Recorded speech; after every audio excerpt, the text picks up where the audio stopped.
Hi, my name's Yoni Khan. I'm a new professor in the physics department, and I will be your host for these Saturday morning Physics for Everyone events for the rest of the fall.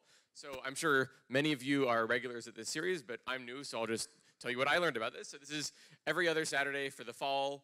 We'll have lectures by guests like we have Paul today, or also professors from the physics department telling you a little bit about their research, things that they're interested in, ways that physics connects to everyday life. And this will be followed in the spring by a similar program, which is engineering for everyone.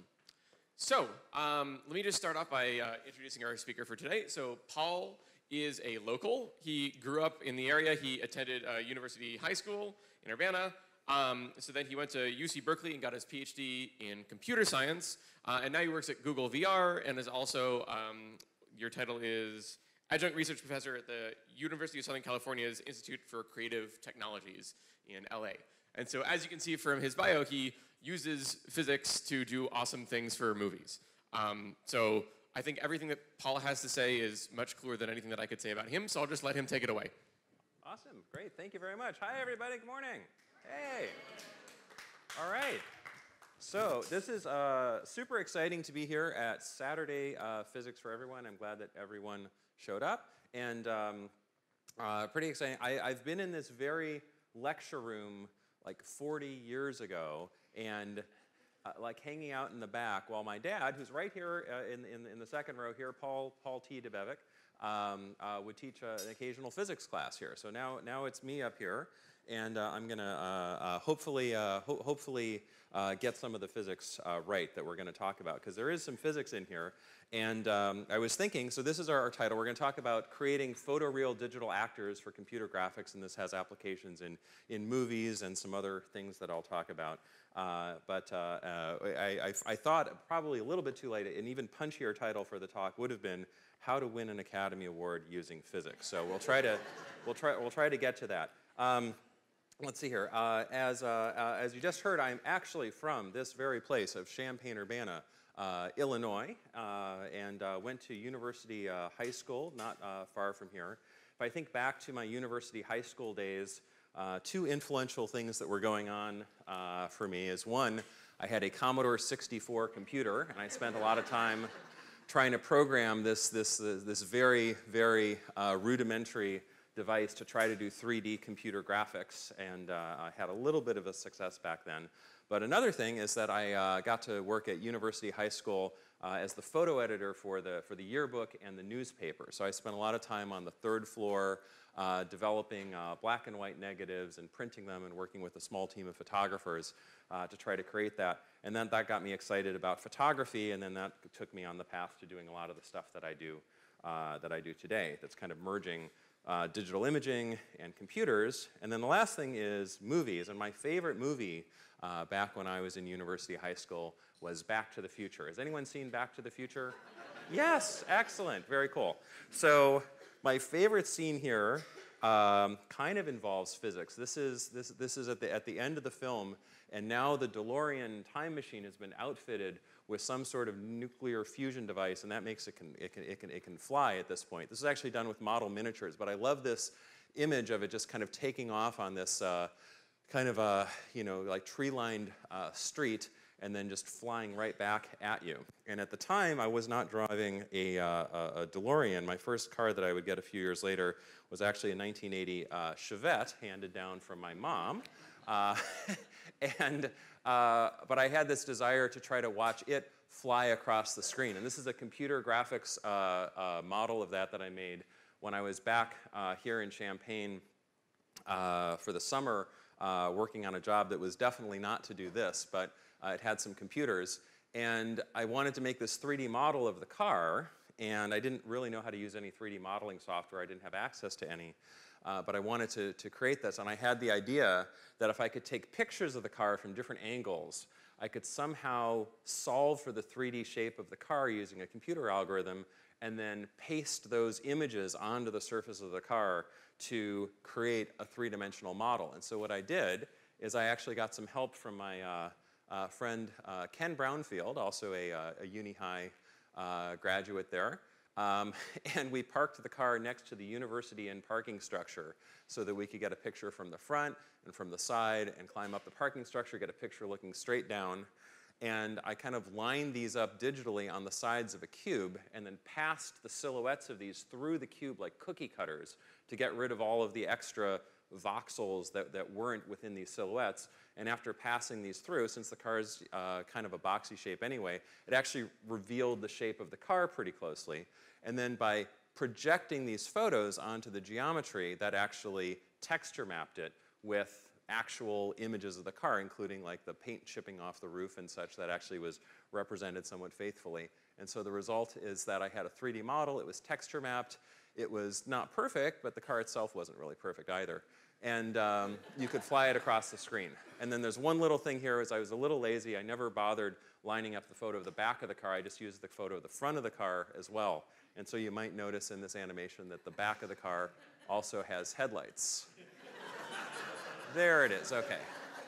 But whatever, but you didn't notice that, so there's some movie magic at that point. So when I got to graduate school at Berkeley, and I got to work for a really good computer vision group run by Professor Jitendra Malik, you have to kind of up your game if you want to get your stuff into a PhD thesis. And so instead of just like individual objects, it seemed like I should start working on something bigger, and I thought architectural scenes, and one of my favorite pieces of architecture was University High School. And so I actually, on some Christmas break over here, took pictures of the high school going around, and then I used the software that I was co-developing for my PhD thesis to get a three-dimensional model of the high school. At this point here, it was kind of a somewhat more advanced form of photogrammetry, where you mark lines in the images, you correspond those to lines of some kind of like geometric blocky shapes, and then the computer figures out the size and shape of positions of all of those blocky shapes to then line up with the photographs. It also solves for where the cameras took the pictures from, and then you can project those images, and then you can create a novel view of the high school there. And I had like a little fly around of that showed up in my PhD thesis. And then to try to bring that to another level above that, I worked at UC Berkeley, which has this nice clock tower, and we took pictures of that from all different angles. We even flew a kite over it to get some photos, and we were able to create this little movie that kind of fades from reality back to digital that we call the Campanile movie. The full thing's on the website, and do this kind of what we called virtual cinematography of the UC Berkeley campus. So we could even render that in real time over 20 years ago on a nice Silicon Graphics machine. And we showed that in a computer animation festival in '97, and one of the people who attended that was a visual effects supervisor who was trying to figure out how to complete some of the visual effects for a movie that was going to come out in 1999, which was called The Matrix. And what you can see here are the photographs that they took to get the top of the building, and then they used these techniques in order to solve for the 3D shape of the movie, to project the images back on.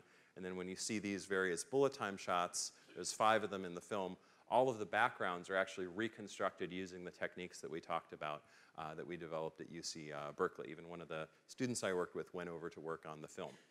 So that was pretty exciting to see a path for little things that you're just kind of screwing around with over the summer to having some influence on stuff that actually hundreds of millions of people get to see. And another film that I also found pretty inspirational came out in 1993, which I think we've all probably seen too, called Jurassic Park. It's kind of interesting to think that the whole movie used 4 terabytes of storage, which now you can buy on Amazon for $99, I think. But that was a big deal at the time. There's 6 minutes of visual effects, or 6 minutes of computer graphics visual effects. All the other dinosaurs are practical.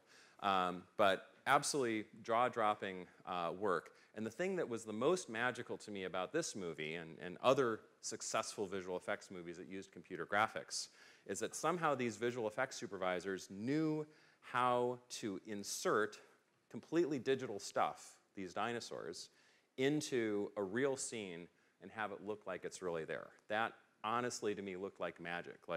And you know, the company that did it is Industrial Light and Magic, and that seemed to be a big part of their magic. And kind of coming at from a scientific perspective, whenever you see something that seems like magic, then you just got to figure out how it's done, because you know, you still want to appreciate it, but you don't want to think it's magic anymore. You want to understand it. So since I was at UC Berkeley, I could actually meet up with some of the people at Industrial Light and Magic. They came to some of the same computer graphics group meetings and such. And I actually didn't get a particularly satisfying answer as to how they would light these dinosaurs so that the lighting on the dinosaur looks completely consistent with the lighting on the actor here, and so you believe that they're there and that this guy is only 20 feet away from a really dangerous animal here, or that these dinosaurs that are running past them, casting the same shadows as the actors are, it seems, getting the same light glinting from the right sun angle, getting the right bounce light from this green grass kind of lighting the undersides, that it's also consistent.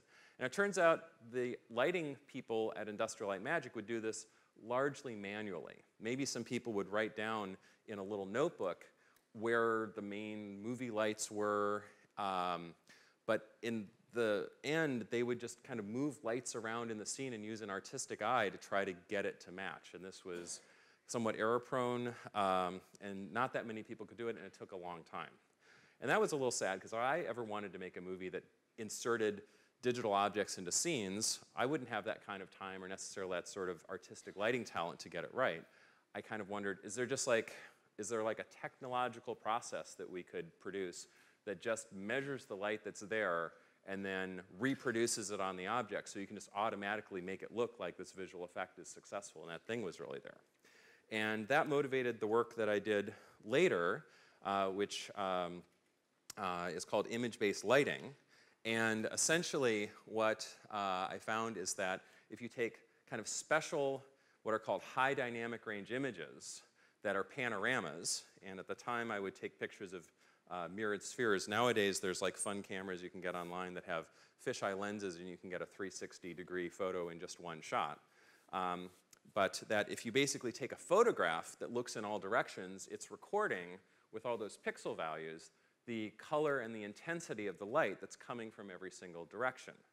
And the other thing that you have to do is you have to capture the full dynamic range of the illumination as well, because direct light sources can be thousands of times brighter than these big areas of indirect light that you might get from the floor or the seats.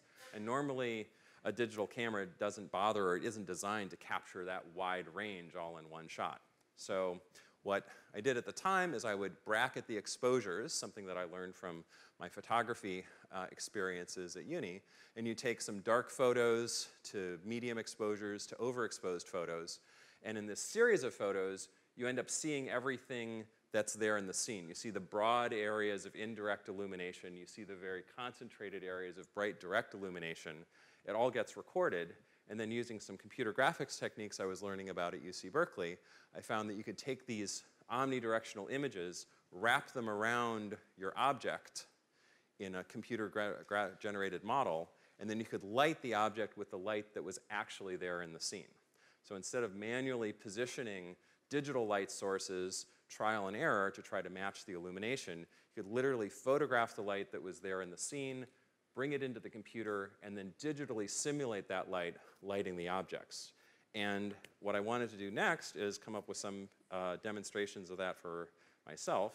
And then the next two films that we made for the SIGGRAPH conference, which is the big annual computer graphics conference, one of them took these spheres on these little stands in the UC Berkeley eucalyptus grove, and I just kind of took this omnidirectional high dynamic range image of the eucalyptus grove, lit the little spheres on the stands with that, and then on the right, tried to combine the technology that I used for the Berkeley Tower movie with this image-based lighting technology, and we did a dynamic simulation based on physics. There was actually some software to do this by then, of this large falling dominoes simulation going down the nave of St. Peter's Basilica, because that seemed to be a little bit more of a fun demonstration of what's going on there. I don't think that the physics of what a 3-meter steel sphere would do when it hit the marble floor is being simulated accurately, but the lighting is at least relatively believable at that point. And so we got to show that at the big computer graphics conference. Again, it's called SIGGRAPH, Special Interest Group in Graphics, part of the ACM Association for Computing Machinery. And a bunch of visual effects people saw that, and that a couple of postdocs and grad students from Berkeley could put together a 3-minute visual effects film where the lighting looked that good.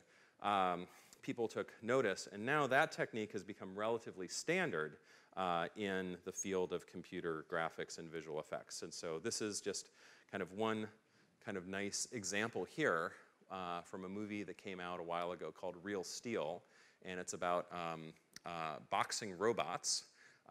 Hugh Jackman here is the star of the film. And here he is with one of his favorite boxing robots, and they're practicing outside some motel. And Hugh Jackman is really there. He's really lit by that light. The robot was not actually there. I think it was a guy standing on a wooden crate, probably with like some little motion capture dots on him or something like that. So he gets painted out with Photoshop. But then this new robot needs to get rendered and lit as if he was really there, because you really want to see the interaction between these characters. You want to believe that they're both there in the same scene, and a big part of that is that they're lit from the same angle. They have the same bounce light coming up from the ground. And the nice folks at Digital Domain, which did this visual effects work, actually photographed an omnidirectional high dynamic range image of the scene. You can see the hotel in the background, right where the robot would be standing, and they lit the robot with the light that was really there. And it's a very convincing simulation of what it should look like. Now, looking at shots like this and other capabilities, this is going to be a great technology if you need to insert a robot or a dinosaur into the scene. But what if we needed to insert Hugh Jackman into the scene? What if he wasn't available that day? Or what if you wanted to do this, shoot it in a studio and then make it look like it was actually there? I wondered, would there be a way to illuminate Hugh Jackman or an actor with image-based lighting? And to do that, it seemed like we'd have to somehow surround the actor with a bright image of the illumination environment so that they're lit properly. We wouldn't want to just film them on a green screen where the lighting doesn't match, composite them in, it looks like they're pasted in there. That would be a not very convincing visual effects shot.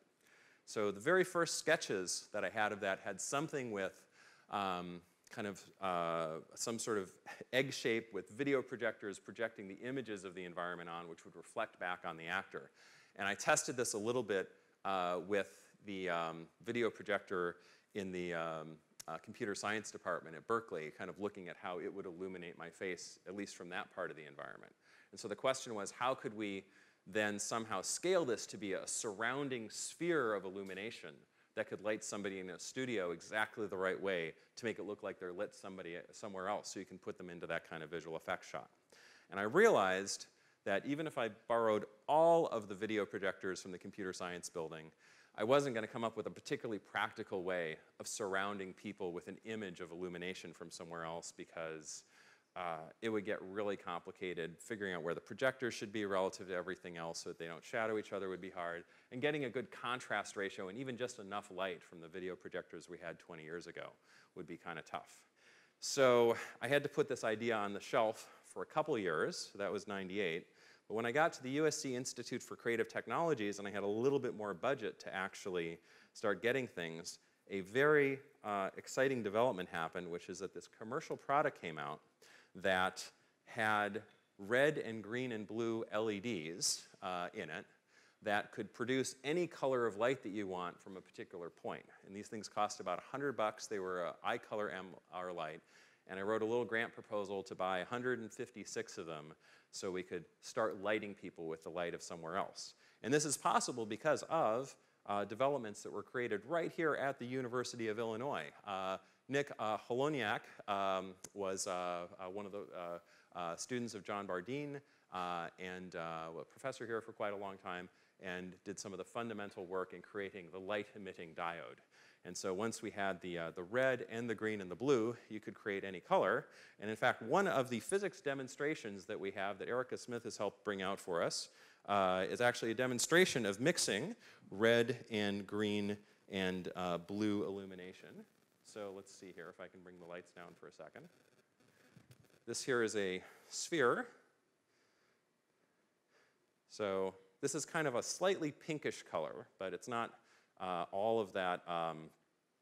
It's not very saturated. So it's actually trying to be kind of like a pinkish color of white. And this is actually being created by mixing a very saturated red color from a red LED, a very saturated green color from a green LED, and a very saturated blue color from a blue LED. And then in this demonstration here that is part of physics classes that you too can take here at the University of Illinois, you can see that it's actually mixing them by very quickly going from the red to the green to the blue to the red to the green to the blue. It's going fast enough that when it's together there, you don't see this happening. But if you make it move quickly, then you can see that there's red and green and blue coming together. And if you were to change the proportion of the red and the green and the blue, then you could actually create any color in the whole, things from yellows to browns to a very large section of the colors that we can actually see. So that's kind of how these LED lights work that became available. And once we had enough of these, then it seemed like the very natural thing to do is we actually have to surround people by color LEDs from everywhere. And that was the idea of one of our earliest light stage devices. This was light stage 3. We built it in 2001. We published it in 2002. And what you can see is that we've actually put an actor inside a sphere of simulated illumination. We have some cameras to take pictures of them. And then we can do some compositing where we composite the actor into the scene while they're lit by that scene. And even though this is early work, it's all standard definition and such, hopefully it looks relatively believable that the actor is actually in these environments. And I think there might be a little video that we can see here. So this is one of my favorite lighting environments that we took in Grace Cathedral because it has nice colors of light from different directions. And you can see here, this is our live action shoot. There's our actor lit by the light. I'm going to go to scene 1 here. Bring those lights down a bit. And you might be wondering why we don't have a green screen behind them, because we are going to have to replace the background. But if you put a green screen behind people, it can actually spill green light around the sides, and that produces another one of those things that in the visual effects industry you have to hire artists to go and kind of take the green off of the edges of people in order for the shots to look right. So what we actually did is we put infrared light behind them, invisible infrared that's at a somewhat longer wavelength than what we can see. And we actually have 2 cameras, one that's shooting in infrared that has this field of light behind them. And I think we might get a quick look at that in a second. There we go. Whoops, just a moment. That is the tricky part. Okay, let's get to the infrared image. Okay, that's our control program. Going here.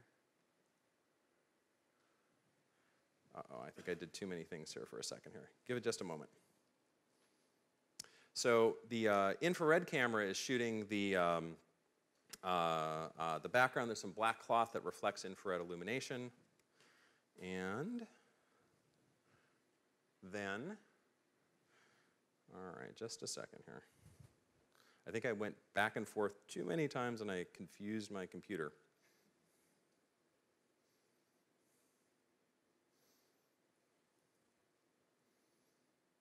Sometimes it's just saving in the background.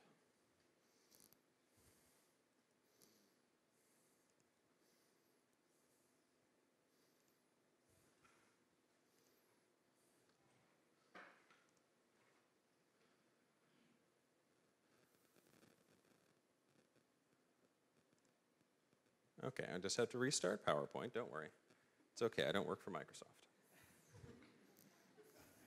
I actually did have a summer job working for Microsoft in the early 90s, and I got to work with the people who created the PowerPoint program. That was actually happening in the Bay Area, and I got to work on some of the 3D text tools that they've got for that. So let's see here. Are we back? We're back. Yay. Okay. I'm not going to try to pause this here. But anyway, here's the Grace Cathedral lighting environment. We're rotating it around.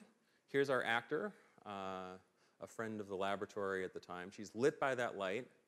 Behind her is a field of infrared light that we capture with a different camera, and that allows us to replace the background with the light, with the image of the cathedral. And so she's lit by the cathedral and she's composited in. And here's another example of another friend of the laboratory, and we're going to light her with the light of the Galleria degli Uffizi in Florence. We have to synchronize our 2 cameras, the infrared and the color. She's lit by that light. She's composited into that environment. And hopefully it sort of kind of looks like she's there. Now there's lots of things that can get improved a little bit. We even did an example because we were doing this project about the Parthenon, inspired a little bit about the Parthenon sculptures that are here at the Spurlock Museum. But we had a 3D model of the Parthenon, and we thought, let's virtually show our friend Alana walking down the colonnade of the Parthenon and get all the changes in lighting that would happen on her face as she walks forward. So we didn't have a treadmill, so it totally looks like she's limping through the Parthenon. But you can notice that the lighting is actually putting her into sunlight and putting her into shadow and putting her into sunlight as she walks past these columns, kind of in this simulation of the late afternoon light. And we put these color banners on the other side to see if she would actually correctly pick up some of the bounce light. So she actually is a little reddish when she walks by the red banner, and she gets a little bluish when she walks by the blue banner.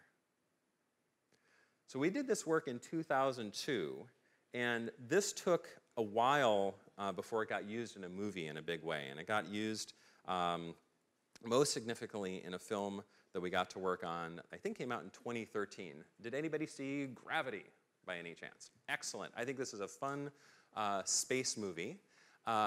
What's notable about it is that in about 2/3 of the film, basically all of the environments are computer generated. So in this kind of shot here, the Earth is actually rendered with computer graphics. And in fact, they're even doing a simulation of the light scattering through a model of the Earth's atmosphere so that they can get kind of the realistic appearance of the clouds and the sky that you would see from there. And there's some gorgeous sunsets that you see from space in the movie. That's actually a simulation of light using things like, Haney, Greenstein, and Mies scattering and Rayleigh scattering, all being simulated to try to create how realistic that can be. There's tons of physics going on in there.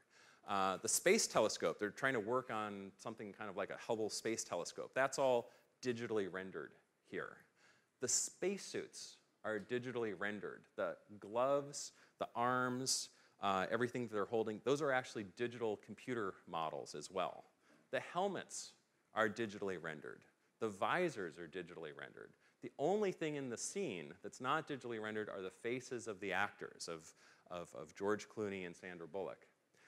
And they did that because when they started this in 2010, they didn't know if they'd be able to create realistic enough digital animated faces. So they thought, well, we've got to shoot that in live action to really believe those performances, some of which happen in close-up. But then they've got this problem. How do you light these actors, on green screen or whatever it's going to be, so that when we composite them into these digital spacesuits, it looks like the lighting matches, and everything was really there at the same time. And so they talked to us, and they wondered if we might be able to shoot it in one of our light stages. So we actually did a test in one of the light stage devices. It's actually a commercial light stage in Burbank, run by a collaborator of ours, Tim Hawkins. And that's the director of Gravity. Alfonso Cuarón himself came by with some of the visual effects crew from Framestore. And we're testing using our light stage device to reproduce the illumination of planets and spaceships and such on some test actors. So they hadn't actually cast the main crew. In fact, at the time, we thought it was going to be Robert Downey Jr. and Angelina Jolie, but they eventually cast Sandra Bullock and George Clooney, who did great work. This is Alfonso Cuarón getting used to directing actors that are encased by LEDs and looking at some of the imagery here. There's some visual effects supervisors wondering, is this crazy idea going to work? Here's the stand-in for the female lead, reading some lines to the stand-in for the male lead. And here's the male lead in the middle.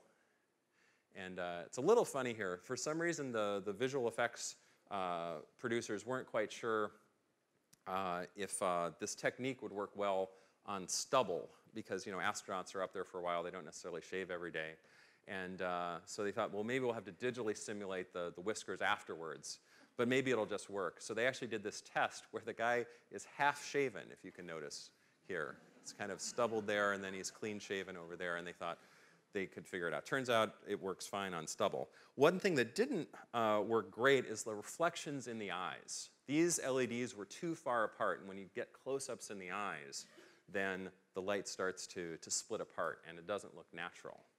But since we were doing this work in 2010, 2011, a magical thing had occurred, which is that there was another invention using LEDs, which are LED panels, these display walls that you'll see at our big rock concert or something like that, that create images out of densely spaced LEDs. And they've been getting denser and denser.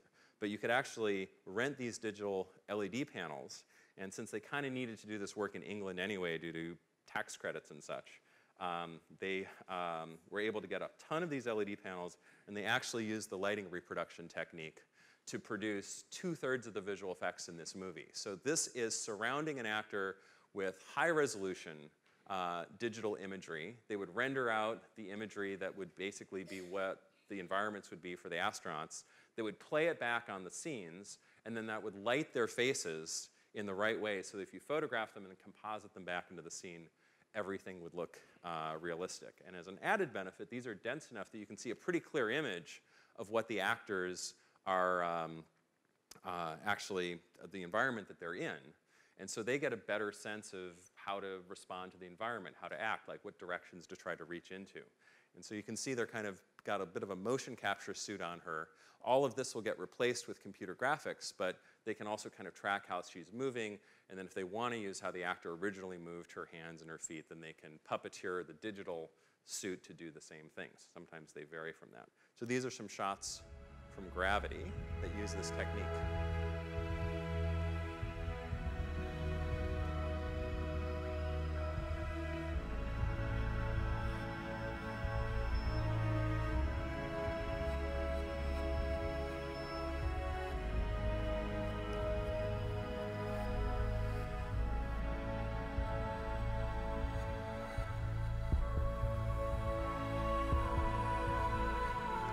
This is the planning out of the shots. There's the LED panels surrounding people. They put the movie camera on a really neat robot arm to get the right angles, and there's a final composite there. And this last shot was probably the most significant shot as they build it up, because Sandra Bullock's character is spinning out of control. The light's going all over the place. It has to synchronize between her face and the suit. And it's a really convincing match.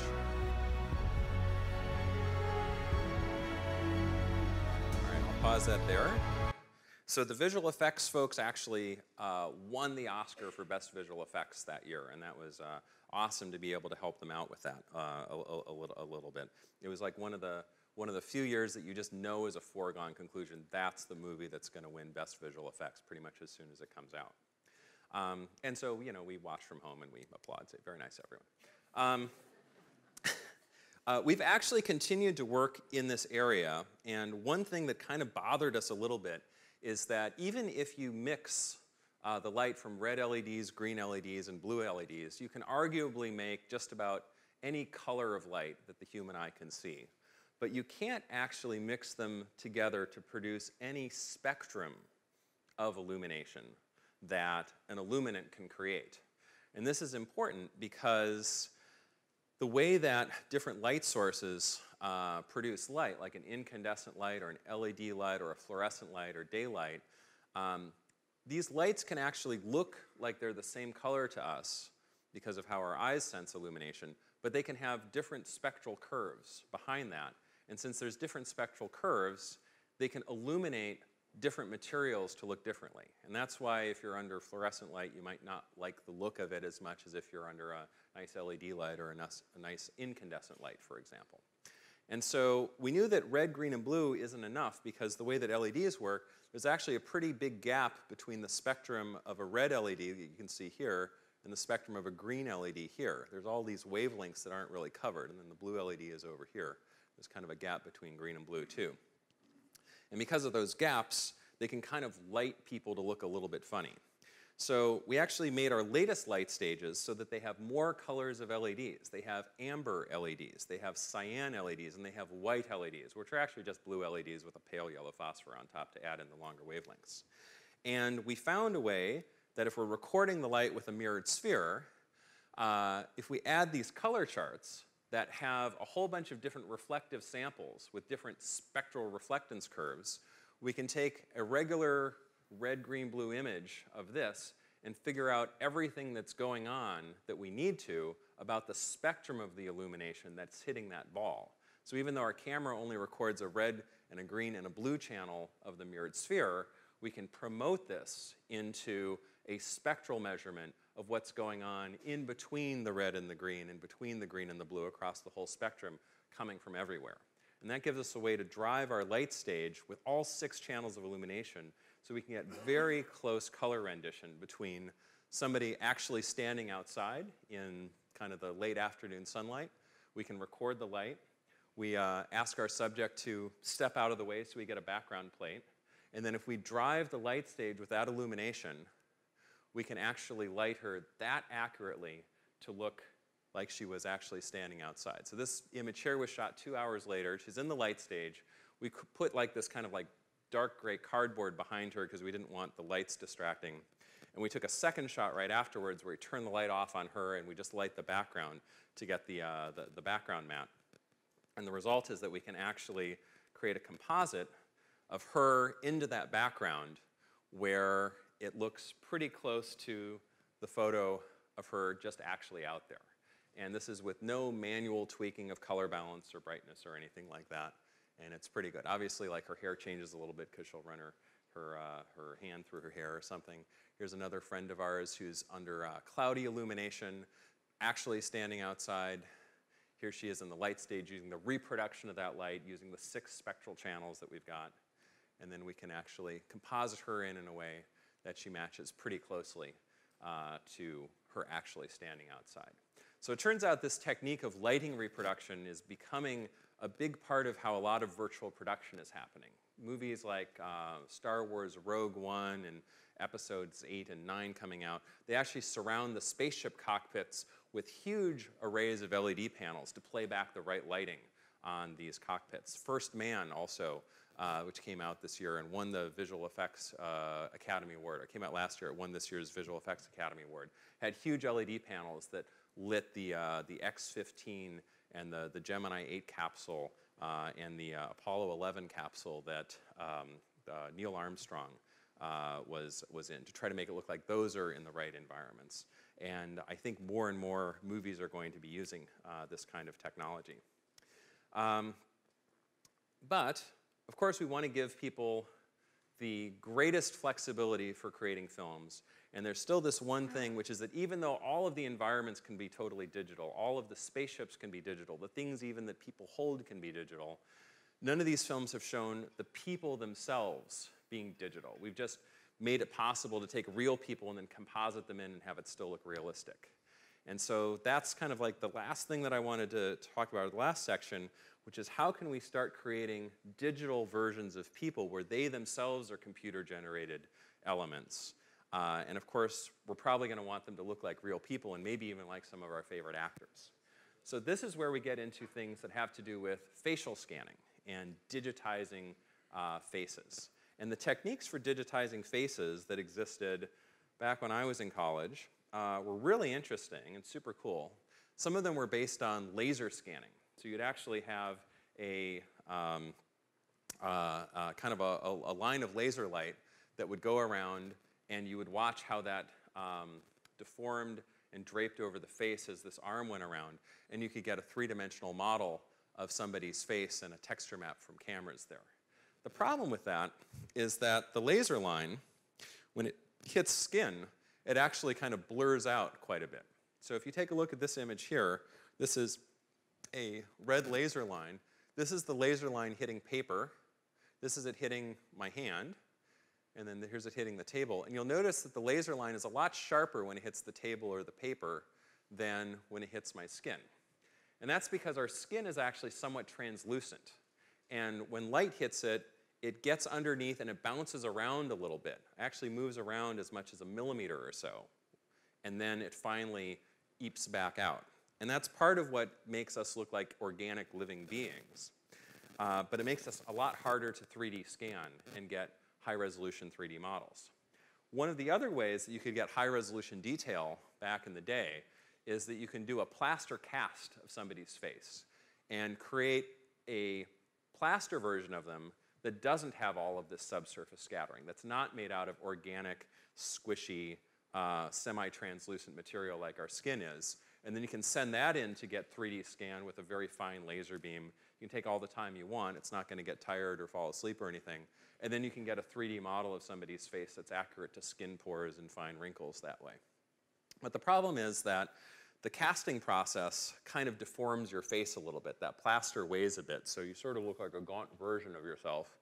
And you couldn't really use this for capturing like a natural facial expression because you get plaster in your eyes and your mouth. So you just kind of get this neutral expression. So we wanted to figure out a way, is there an optical way we could just digitize somebody's face quickly and get all the natural facial expressions? And we wondered, is there any light that reflects off of the face that doesn't have this blurring effect of the subsurface scattering? And as it turns out, if you look at a photo, this is actress Hilary Swank, you'll notice that there's actually kind of two sorts of light reflecting off of the skin.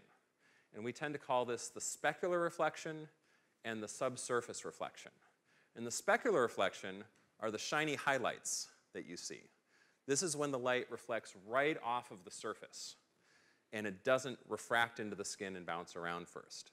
The main skin tone that you see is the subsurface reflection. All of this light here, that's sort of the color of Hilary Swank's skin, is light that got inside of her skin. It refracted in, it bounced around through multiple scattering.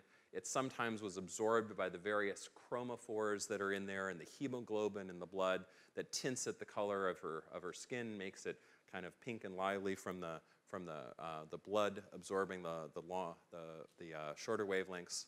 And what you'll notice is that she probably wouldn't consider this to be great lighting because it has this sharp specular reflection on the front from a flash.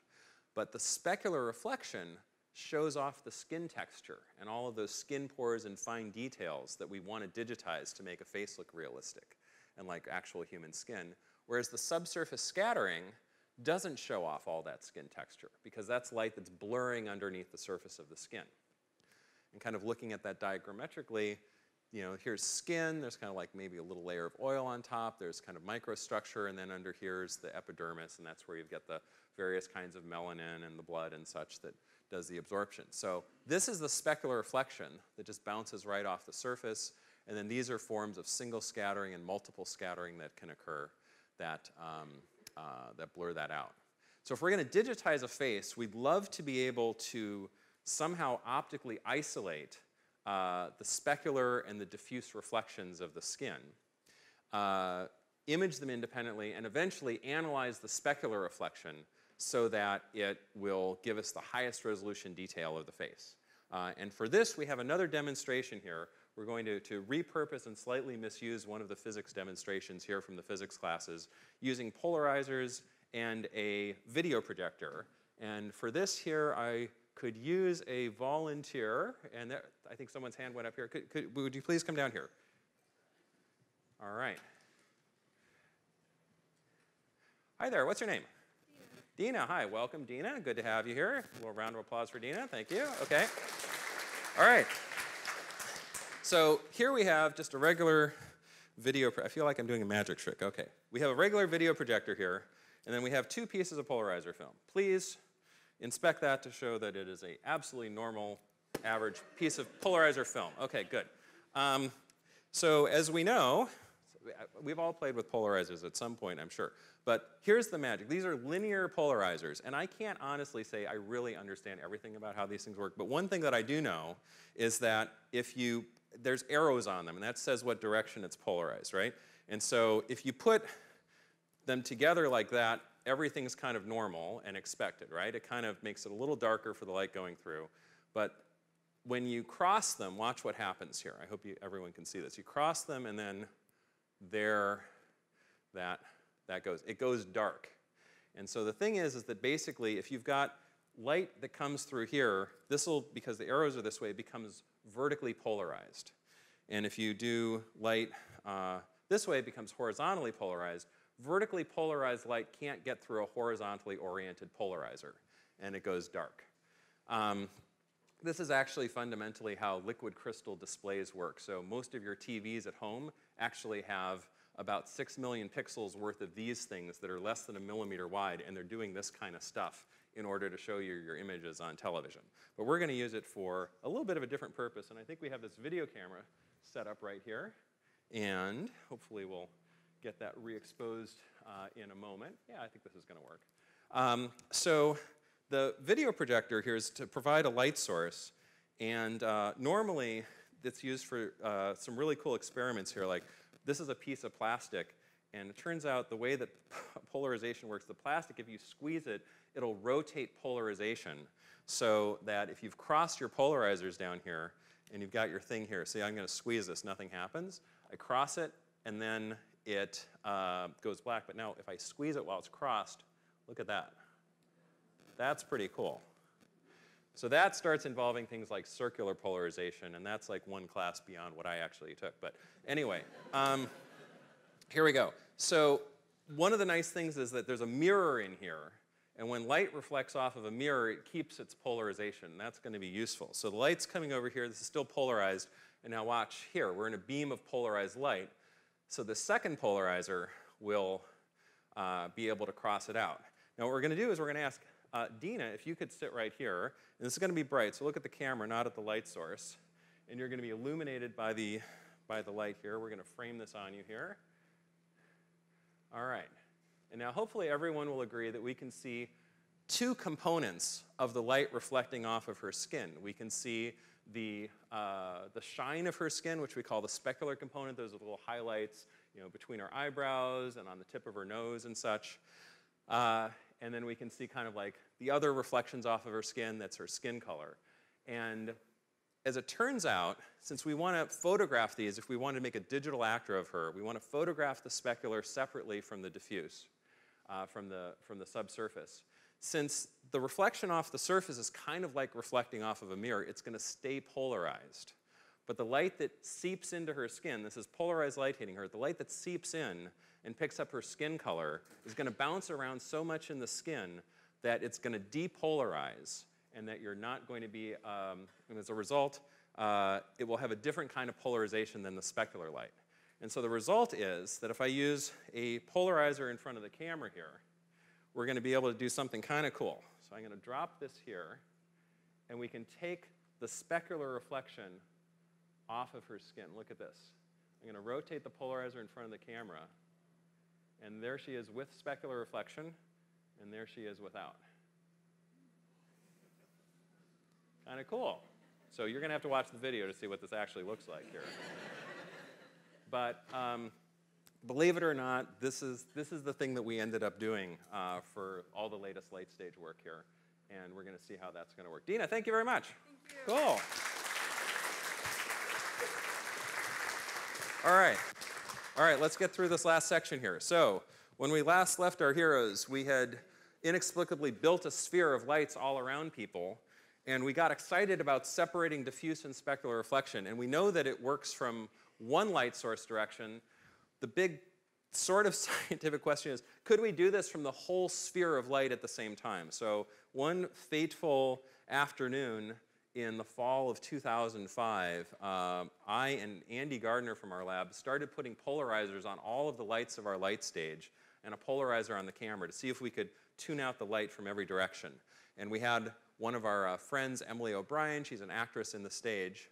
We put a few dots on her face because we were trying to make a digital actor. But we actually found that even with light coming from everywhere in the stage, we could do the same trick. We could take the polarization in and out. And so there's, with the polarizers parallel to each other, and you can see the reflections in the eyes and the shine of the skin. That's when we cross the polarizers, and all of the specular reflection goes away. And since these are digital images, and since we've calibrated our cameras, all of the pixel values in these digital images are numbers that are proportional to the amount of light. And this allowed us to do something kind of magical, which is by taking the difference between this image, which has the specular and the subsurface, and this image, which only has the subsurface, we can subtract this one off of this one to get this one, which is an image of just the shine off of her skin. She kind of looks like the Tin Man here. And the magic is now we've isolated photographically just the shine of the skin versus the subsurface scattering.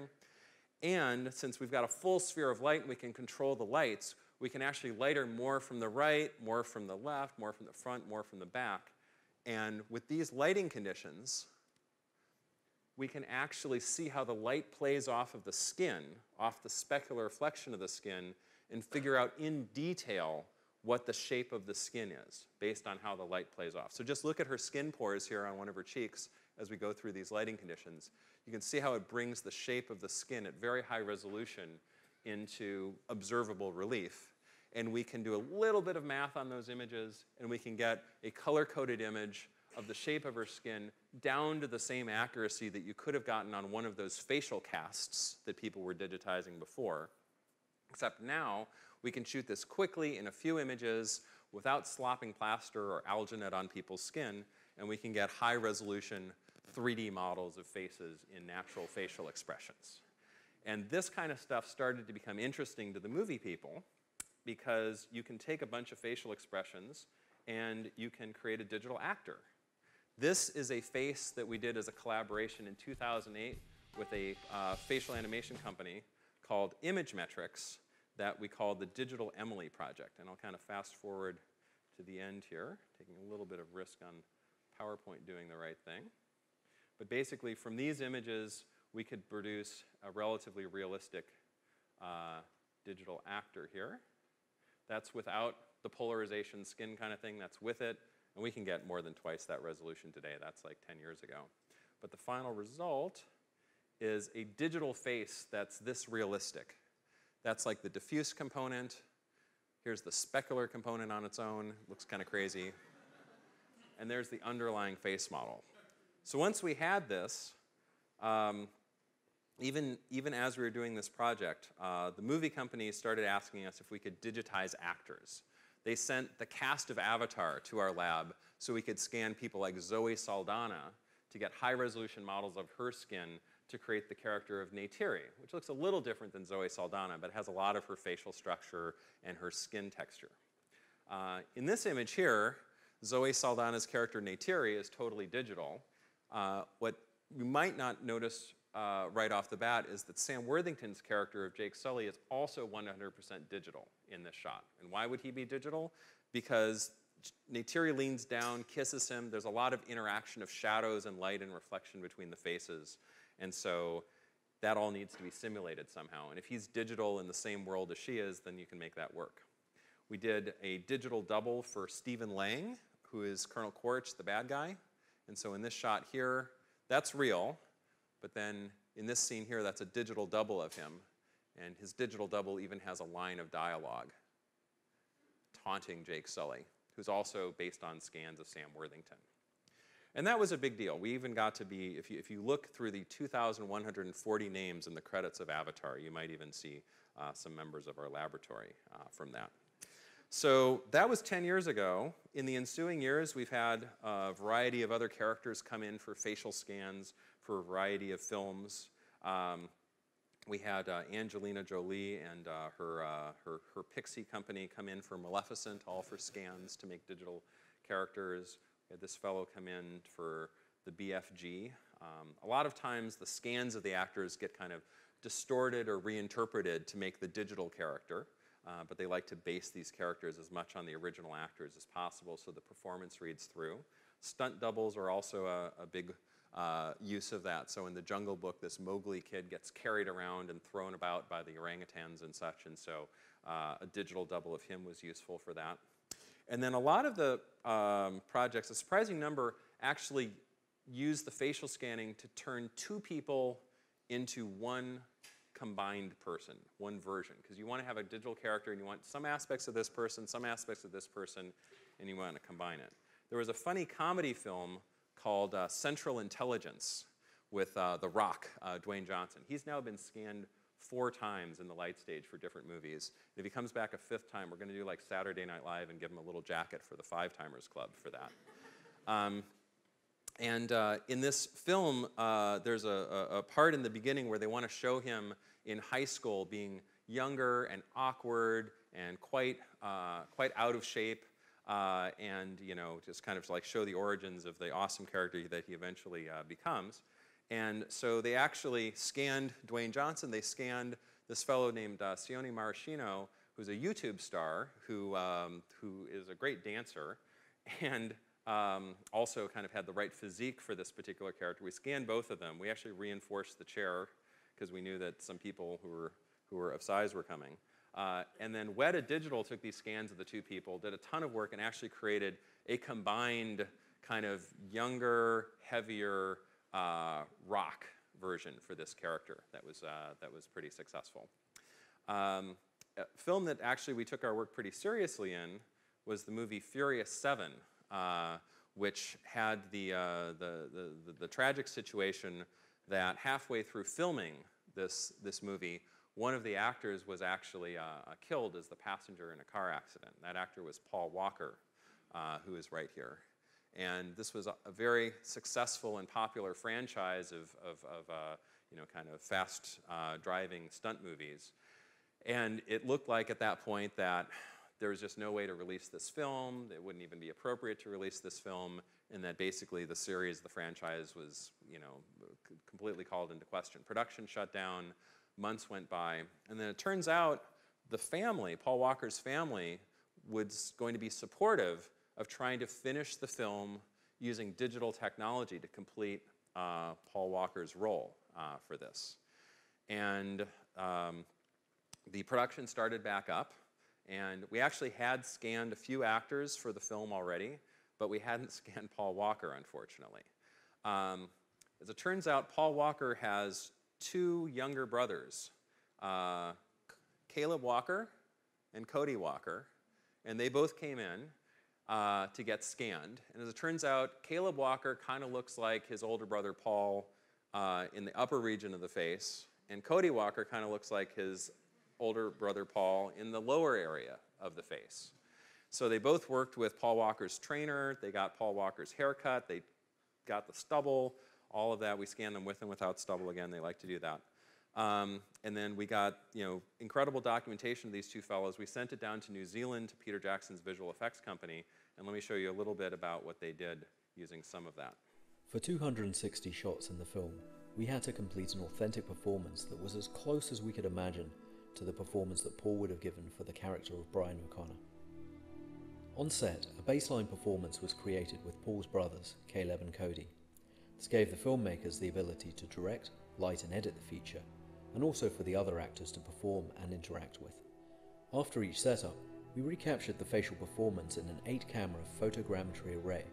From this, we could replicate a digital version of the on-set performance. However, although this was great for timings, to remain faithful to Paul's creation of the character of Brian, we always went back to the source. It was vital for us to constantly reference footage from the previous Fast and Furious movies, not only to keep the nuanced detail and unique physiology of Paul, but also to keep the integrity of the character, rather than use artistic interpretation or another actor's interpretation of Paul's performance of Brian. So they'd usually have Caleb Walker, his brother who was closer in age, act the scene, and then so that's Caleb on the left, and then they would use a 100% complete digital version of the Paul Walker head and face to replace that. And then a lot of very careful hand animation to get the performances believable. When the film was released, I think a lot of people assumed that like the shots at the very end used the digital Paul Walker. There was no press done about the fact that actually 300 shots in the movie had a completely digital human character in it, just because the producers didn't want that to become the story of the film. They just wanted it to be a good film at the end. So as a result, and I was actually, you know, I felt badly for the people at Weta Digital who did the best digital character work, I think, still to date, for how extensive it was and how realistic it was. They didn't even make the short list for best visual effects for that year, which I think was very sad.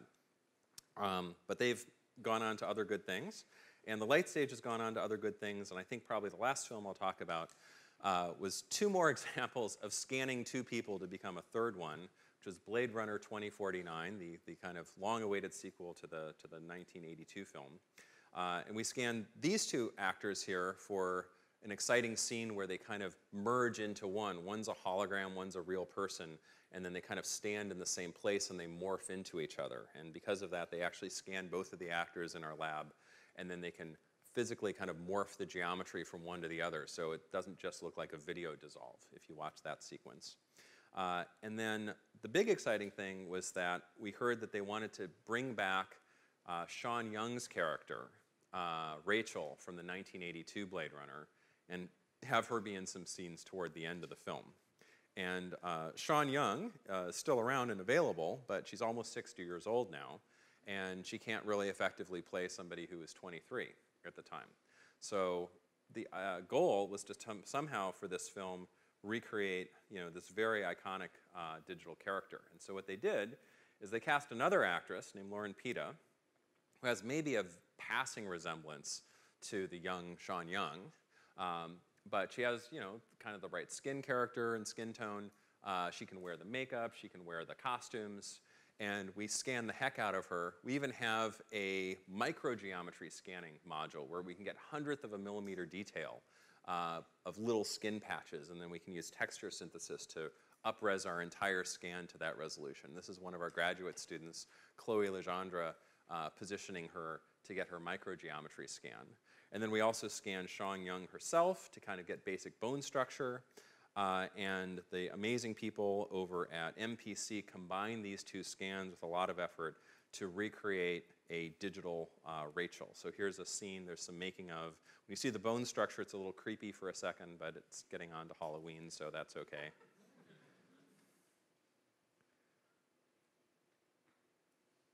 And for me, we did the scans maybe like a year and a half before the movie came out. When this scene came on, and I'm in the movie theater, I'm finally getting to watch it, it's a big deal because I want to see how good the subsurface scattering is. I want to see the specular reflections. I want to look at the facial animation. And believe it or not, they did such a good job that after the first shot, it actually pulled me right back into the story. And I had to wait until the Blu-ray came out to really geek out about the whole thing. It was quite successful. And the neat thing there is that the visual effects supervisor, John Nelson, they actually did win the Academy Award for Best Visual Effects, and even was at the Oscars that particular time.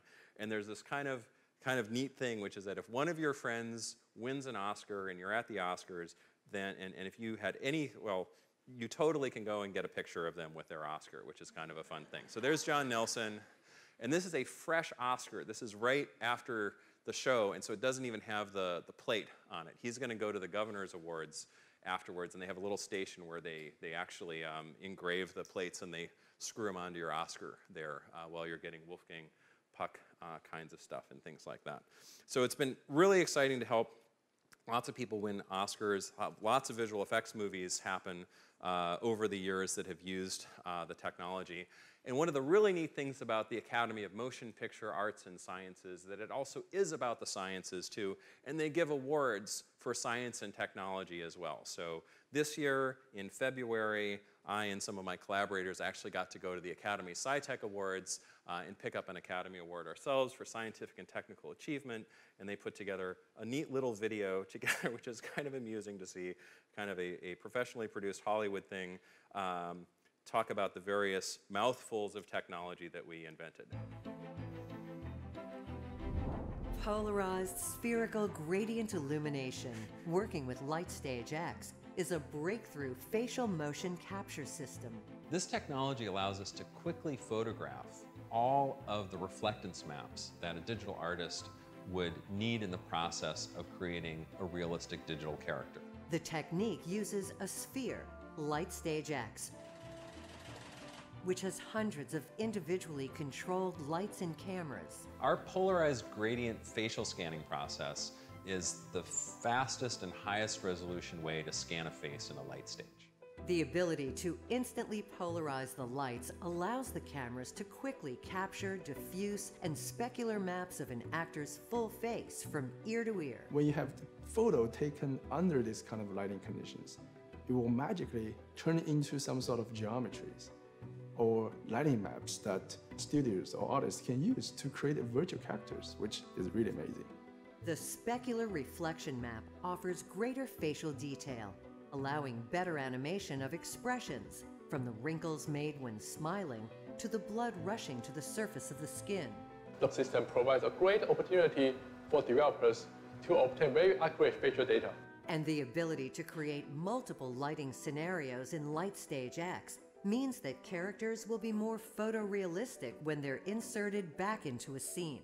Everything rendered look real, look just as if it was there, under any kind of lighting environment. This technique was first used to capture faces during the production of Avatar and has since contributed to many more movies, including posthumously recreating Paul Walker for his final appearance in the Fast and Furious franchise, and creating young Rachel in Blade Runner 2049.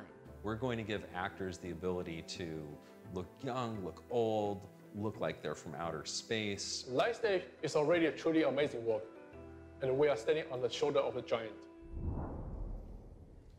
Okay, and thank you. All right, and that's how you use physics to win an Academy Award. Okay, we got 5 minutes left. Let me just talk about a couple of follow-up things. Another thing that's been interesting, this technology is now being used to create real-time digital characters that you can have in video games. Actually, if anyone here has ever played a video game made by either Activision or Electronic Arts in the last couple of years, it's possible that those digital faces have been captured with light stages, because both Activision and Electronic Arts have purchased light stages from our laboratory at USC, and they use it for a lot of their digital character work. This fellow here, Doug Roble, who's the chief software contraptioneer over at Digital Domain Visual Effects Studios, gave a TED Talk this year and had the courage to walk out in a motion capture suit and a head camera while a digital version of him was being projected up on the screen, live puppeteered by what he was doing down there. This is a high wire act in terms of demos, and that's the digital character, which is based on light stage scans that we did of Doug, even down to the skin microgeometry. So if you have a chance to look for Doug Roble's TED Talk, then you can see a little bit about what's going on. There it is. He has courage in many ways here, and probably the most exciting thing that I think even tops getting to work with the movie folks is that in 2014 we got a call from the Smithsonian Institute, and they asked us if it might be possible to do a light stage scan of someone they thought was kind of important, but that we'd probably have to go to the East Coast in order to do this particular light stage scan. And I kind of vaguely had an idea of what they might be getting at, and so we took this seriously. And so this is a time lapse of about 4 days when we started stripping lights and all of the cameras off of our light stage to try to build a portable unit that could fold up, go in a crate, fly across the country. I think there's even a frame in here because I think that my dad visited during one of these weekends. So one of these frames actually has him sitting in there for a moment. There's a lot of graduate students working on things, and then me sitting in a chair thinking really hard about whether any of this is actually a good idea or not. But we had to hide it for a moment because it was kind of a secret project. But we basically were able to create this portable version of the light stage, getting as much of the sphere of lights together as we could, and take it over to the required location. We brought it in on a white truck. We took it just kind of to the front there. We were set up in the state dining room, actually. They kind of positioned this all under the portrait of Lincoln that's there. Lincoln's the only other president that we had a 3D model of before, because there's actually a plaster cast of him when he was in office. Then we had to dress up a little bit better than we usually do for the lab, and we got a couple of facial scans of President Barack Obama, who is an excellent subject, genuinely interested in the technology, really good at keeping a pose and putting on a good smile. And we got to run our polarized gradient illumination conditions on him. The White House photographer, Pete Souza, got a pretty good shot of the whole affair there. We had about 14 cameras on the stage, and then here we go. This very same lighting conditions that were just lighting Dina a moment ago. Here we have on our fella here. There's the cross-polarized there, that excellent, very diffuse texture map of the face. We'll bring the specular back in, and that got us to the detail level necessary to get 1/10 of a millimeter detail across his skin, at least the way that he looked right there on June 9th, 2014 for that. So all that data is now in the possession of the National Archives. There was a 3D print made, not with the texture maps or anything, but all of that facial detail, and that actually got brought to the White House for our fellow to kind of check out. What's going on here? Okay, this looks pretty good. Here it is.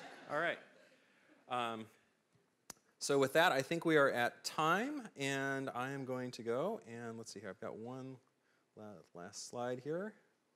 So this has been really exciting here. Physics has been a big part of it here. Another highlight was the November 2007 Physics Today actually even put one of the light stages on the cover, and my dad, when he got his copy, said, oh, that's probably because they thought it looked like a neutrino detector. So there it is there. Many collaborators to thank. Thanks everyone who set up this lecture here. I can say for little questions, but if people need to take off, that's totally cool. There's some websites and stuff, and I'd like to say thank you very much.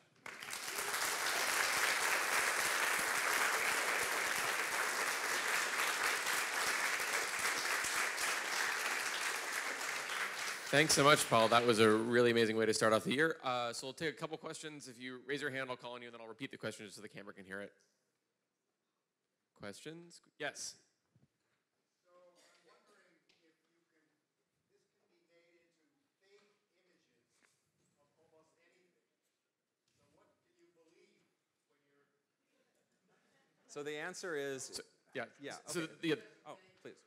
The question is, if you can make a fake image of just about anything, then what can you actually believe? Yeah, great question. Well, so less and less, right?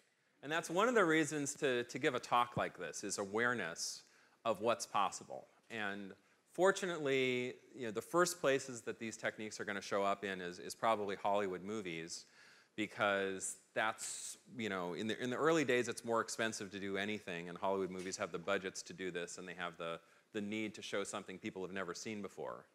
So these digital actors that we've seen of Paul Walker and the young Rachel character, they're enough to trick us, right? And by talking about the fact that this is possible, hopefully people realize what's possible.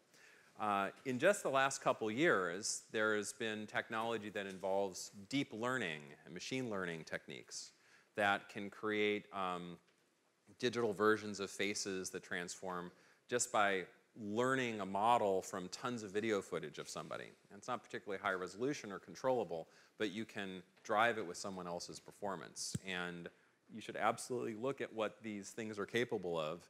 And this is a big worry that people are concerned about, is that, particularly with there's another presidential election coming up, will they be able to create, video that's falsified of somebody saying something that ends up swaying the electorate? It's always been possible to misquote somebody and say that they said something that they didn't really say. Now it's going to be possible to do that with video, too. So we have to think really hard about how we get our information. Yeah? Have you ever tried, or has anyone ever asked you to try to do animal actors? To do what? Animal actors. Animal actors. Well-trained dogs. Try to do motion capture or reconstruction of animals. Yes, that's a good question. So for the first Game of Thrones, like first or second series of that, seasons of that, they actually wanted to capture some wolves for that, because I guess they have to show bigger wolves than usual and put them in various places. So we got as far as testing, like you kind of got to flash lights from different directions. There was a concern that the animal would get disturbed by this. So we got as far as testing with a German Shepherd that we brought into the light stage, and we flashed lights. German Shepherd was fine, didn't care, whatever. And then, unfortunately, this was like the very first or second season of Game of Thrones. It wasn't the huge phenomenon that it eventually became. And so we asked what their budget was, and their total budget to do all of this was $5,000. And it's like, well, we just can't justify all of our time. So we didn't go forward with that. We'll probably, now that we've got faster versions that you can have things in motion, we'll probably do some more of this. But mostly what we've done most like that is like capture maquettes, like Beauty and the Beast. They had a a sculpture made of the beast, and we put that in there, and we got all the lighting and the details for that they used. And also for like one of the underworld movies that has werewolves, there was a werewolf head that we captured. But living animals, since you can't tell them to just stay still as easily as you can for people, we haven't done as much of that. 30, so why don't we thank Paul again? Great, thank you. See you back here in 2 weeks. Thanks.